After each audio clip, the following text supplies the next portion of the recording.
The installation is in a huge mansion in north of Europe. It's surrounded by beautiful nature. It's in its own garden with lakes and absolutely stunning location. And I remember one of the things that really struck me when I first came onto site, because it was so much dust floating around the air, that I got these beautiful rays of light that came through this glass dome, and it just made me think of being underneath the water.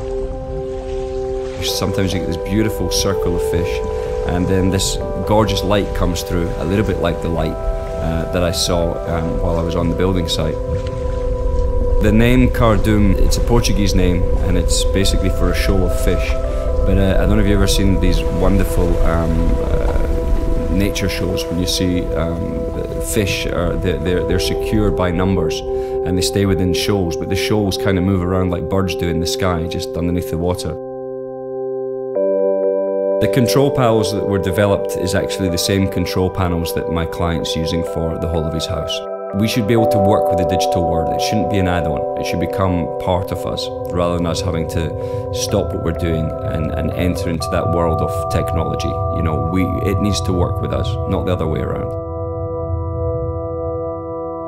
The chandelier really brings everything together. It was, and again, we had to. The main thing was to design it like it always meant to have been designed there.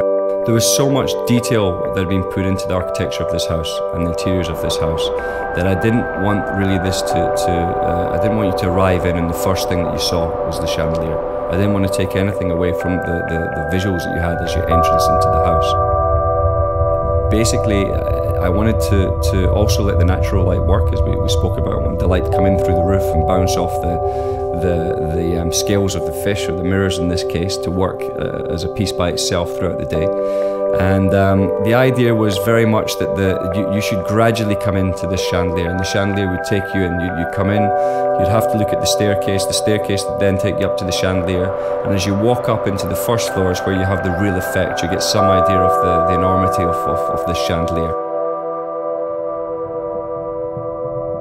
The challenge was really to use the natural light of the building, as well as making the artificial light at night to change the atmosphere.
I don't think perfection ever stops. You're always trying to perfect what you've done, and you're always trying to take it one step further.